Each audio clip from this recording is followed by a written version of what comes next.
Hello and welcome to the SFCA podcast. Our goal is to inspire travel. We want to expose you to what Miami and South Florida has to offer.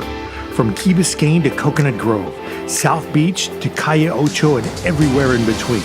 Miami is a vibrant city and offers a wide array of popular attractions and venues. Come join us.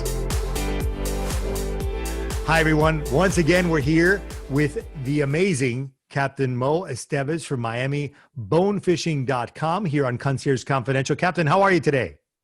I'm very good. Thank you so much. Thank you for this opportunity. You're welcome. So tell us more. If I've never fished before, what is bone fishing? So bone fishing is a specific type of fishing. So the bonefish are small silver fish that inhabit the flats here in Biscayne Bay in Miami. And the flats are shallow areas that are about 12 inches to maybe 3 feet deep. So on those flats, you have other species too. You have sharks and you have barracudas and you have permit and you have bonefish. So when we say we're going to go bone fishing, we're going to go specifically target those little fish. And so we have an average, our bonefish average 8 pounds, which doesn't sound like they're very big, but they're actually one of the world's biggest bonefish. So we have some of the world's largest bonefish here, and they're very difficult to catch. It's more hunting than fishing, really, but it's really exciting. Really, hunting? Why so? What's the difference? I mean, I'm accustomed to bait the hook, drop it in the water, and just wait. So what is the difference? So when we get to the flats, I trim the motor up and I stand on a special platform on top of the engine on the back of the boat, and then I start pushing the boat with a long black graphite pole, kind of like a gondola type thing.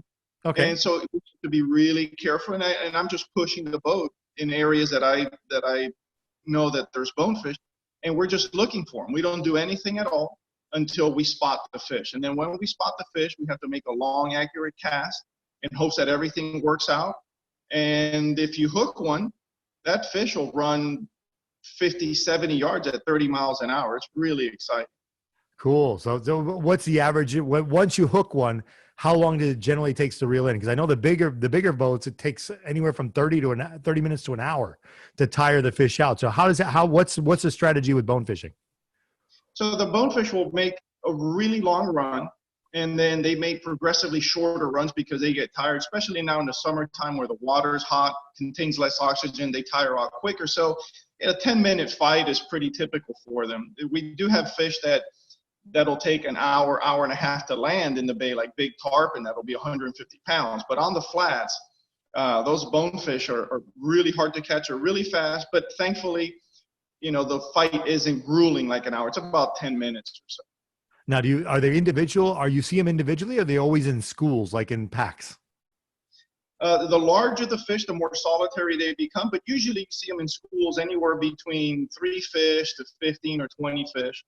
And the really big fish, the 12-pounders and so on, those usually are the solitary fish. But you really want to find schools because they're more aggressive and you get a better chance of hooking. Gotcha. So, and bone fishing is, and there's not only bonefish. You have tarpon. You mentioned the 150-pound tarpon. That'll take your boat back out to the ocean. It's funny you say that, because when we hook a big tarpon like that, we have to chase it because otherwise it'll take all your line. So we'll chase it. Once it settles down, I turn off the engine and I look back, and it looks like I'm idling with the engine because they're towing the boat so quickly. It's unbelievable. It's pretty amazing. They have force. They can pull your boat. Oh, they can. Yeah. Wow. So I know that the fishing is a maximum 2 passengers plus the captain. So the flats boats are so bone fishing, because we're trying to get into really shallow water. I try to limit it to 2, but we'll do 3 maximum on the flats boats, which are the skiffs designed to get into shallow water. And then I also have bay boats that are 22 feet long. They have a T-top for shade, and those will hold up to 4 people. And those the bigger boats will do other inshore fishing, but the skiffs will do all that plus the bone fishing on the flats too. Okay. Now we've all been in what I would call a 3-month house arrest because of the COVID virus. But so has the environment changed when you went fishing on your first or second day or first week? Did you notice a change in the environment and the fish and the whole scenario? It's interesting. I really did. So the first day that they opened the marinas back up was on a Wednesday, and I went out with my family. And the water is usually pretty clear out here anyway, but it was really, really clear. It was beautiful, and the fishing was really good. The fish were just so friendly and so relaxed. They weren't stressed. They were smiling at you. They were waving. Hey, where have you been? So friendly. Cool. So I definitely saw an improvement not only in the water quality, but in the fishing, and even in the way the fish behaved. It was really, really cool to watch. Beautiful. It's amazing how Mother Nature just evolved. We weren't on the beaches. We weren't in the oceans. The air quality has cleared up. The oceans have cleared up, the bays, so on and so forth. Maybe we should do this more often. No, I'm kidding. Never again. Never again. So I've never been fishing before. What should I expect? What should I bring? What should I wear? Tell me from A to Z. So I try to make it really easy for guests and clients. So I generally tell them all they need to do is bring whatever they want to eat and drink, cap and sunglasses, and I take care of the rest. The majority of the trips that are booked are 4 hours. So I tell people, especially now in the summertime, shorts and a t-shirt is perfectly fine attire. They don't really need to do pants and long sleeves like I do. But if somebody hasn't fished before, I always tell them, look, this is going to be fun. This is going to be laid back, and this is going to be relaxing. And if somebody has never fished before, I'm not going to take them to do the really hard fishing like bonefish. I'll take them to do other stuff like fish for snappers or barracudas or sharks and stuff like that, which is just as interactive. They get to cast and they do everything. They fight the fish, they hook it and all that. But you have a much, much better chance of actually catching fish, and you have, especially if we're fishing for snappers and jacks and trout and stuff like that, it's usually high pace. So they're hooking fish pretty consistently. And next thing I tell them is, listen, it's time to go. And they look at me and say, what do you mean 4 hours have gone by? I said, yeah, time flies when you're having fun. So true. I try to make it just really laid back and fun for them, and keep up the pace and make sure they're hooking fish pretty consistent. And now the beauty of it is with deep sea fishing, you have a moment where you go from the dock out to the water, and that's a lag time that you don't do basically anything. Here, you're literally right in nature's element from the minute you leave the dock. You're fishing, correct? Yeah, there's fishing spots that are literally 300 feet from the marina. And that's a spot for tarpon, for example. So okay. We go to the marina 300 feet later, there are tarpon right there that we can hook. And so I try to keep everything pretty close by. But yeah, if we have to make a 20-minute run, that's a pretty long run initially. So I try to keep things within 5-10 minutes and just get people fishing right away. And they love it because I always tell them, look, I'd rather put in the time, the 4 hours that we have, I'd rather have you fishing most of that time than correct. Running most of the time. Yeah. They're amazed sometimes that they're hooking these giant tarpon in the shadows of downtown Miami. It freaks them out. They can't believe that. Nice. So what marinas do you operate out of? Sea Isle? No, so I work out of mainly 3 marinas. It's okay. Brandon Marina in Key Biscayne. Okay. And in Homestead, Black Point Marina in Homestead. Okay. And now we're also running charters out of Flamingo in Everglades National Park. Okay, perfect.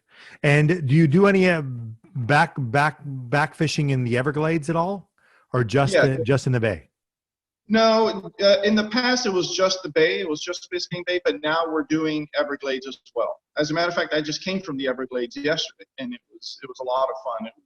We caught some fish, and it was just beautiful down there. But yeah, we're doing the Everglades. The Everglades, is that brackish water? No, it's salt water. It's Florida Salt water Bay. too? In the Everglades?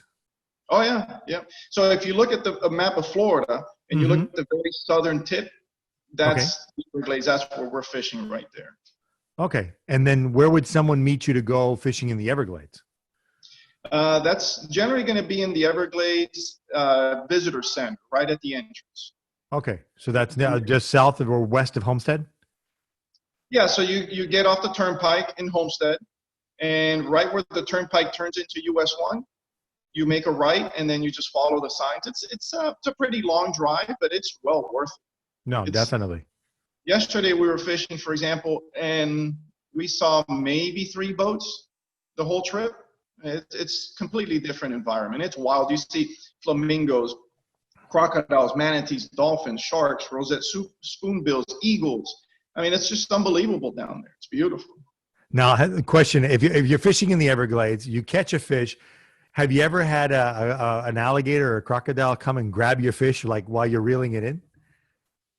Not yet, but I don't stick my hands in the water. True. I wouldn't either. Now, what type of bait do you use when you fish? Is it live bait or you use if we're going to do the Everglades, I don't use any live bait. It's usually just lures. And okay. it actually works a lot better than artificial baits. In Biscayne Bay, I do use a lot of live bait, mainly shrimp, crabs, and live pilchards, which are small silver bait fish. Okay. And then fishing, is it year round, or is it some seasons are better than others when you go fishing? Oh, no, it's year round here. It's great year round. The fishing changes, but it's very good year round. For example, in the spring, that's prime time for tarpon. So if people want to catch 120, 150, 170 pound tarpon, springtime is the best time. But the other fishing is still very good. And then when we get into summer, it's a lot of bonefish and permit. And then as we get into the fall, then you're getting grouper and mutton snappers and snook. And then as we get into winter, then you have bluefish, mackerel, bigger muttons and bigger groupers, and it just goes nuts. So it's very good. It just cycles depending on the fishing and on the species that somebody wants to catch. And then for a person like me who's susceptible to motion sickness, and I end up, depending on the water, I end up chumming rather than fishing. How is the water on the bay? It's somewhat placid. It's not like the ocean, of course. Oh no, absolutely. I can absolutely 110% guarantee you nobody will ever get seasick with me. Good. Fishing shallow water and it's calm. And quite honestly, if I fish offshore, and I used to fish offshore as a kid all the time, I would get seasick all the time. And I just did it so often I got used to it, but I know what it's like. Yeah. And so that's one of the reasons why I decided to do inshore instead. And so it's relaxing, and there's no seasickness whatsoever, which is great because that will absolutely ruin the rest of your day. It kills the whole trip. So very important. Wear light clothing, definitely sun protection because the water tends to be somewhat of a mirror. So if you don't want to come back like a lobster, you definitely want to have a high SPF, 50 or more. Although they say anything higher is just BS because of the 50 is probably your max. And they bring your own food and beverage. You provide the tackle, you provide the experience, and they just have a great time and take lots of pictures, correct? Yes, absolutely. Absolutely. Yeah, now, are you a big fan of catch and release? I am. I would say probably 99% of what I do is catch and release, unless I have somebody that wants to take fish back. And in that case, we will, but it's rare. Most of the time, it's catch. One question I didn't ask, and it just drew on me. What is the most edible fish in the bay? Can you eat bonefish? Can you eat tarpon? Or not really? Tarpon and bonefish are actually very well protected now. So the tarpon, if they're over 40 inches, you can't even take them out of the water. That's why if you go to my website or my Instagram, you notice all those tarpon are still in the water. It's illegal to take them out. The bonefish, you can't eat them either.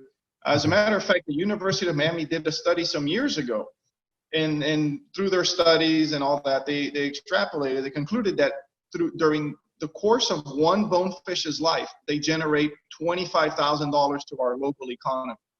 So if you catch a bonefish and you hold it in your hands for a picture, you're holding essentially $25,000 right there. It's unbelievable. But the best fish to eat would be, in my opinion, it's going to be any species of snapper, mainly mutton snapper, and sea trout. Sea trout is excellent to eat as well. Okay, and you can catch those in the bay as well. Sure, yeah. All right, perfect. So everybody, you heard it. Captain Mo guarantees 110% you will not get sick. And if you do, see him. Don't call me.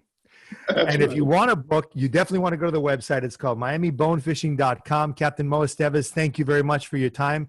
If you've never been to South Florida, you have to go fishing. It is a must, and hopefully you'll be here soon. Captain, thank you for joining us on the show, and hopefully we see you again soon. Thank you so much. Have a great day. Take care. Our goal is to inspire travel. We want to expose you to what Miami and South Florida has to offer. From Key Biscayne to Coconut Grove, South Beach to Calle Ocho, and everywhere in between. Miami is a vibrant city and offers a wide array of popular attractions and venues. Come join us.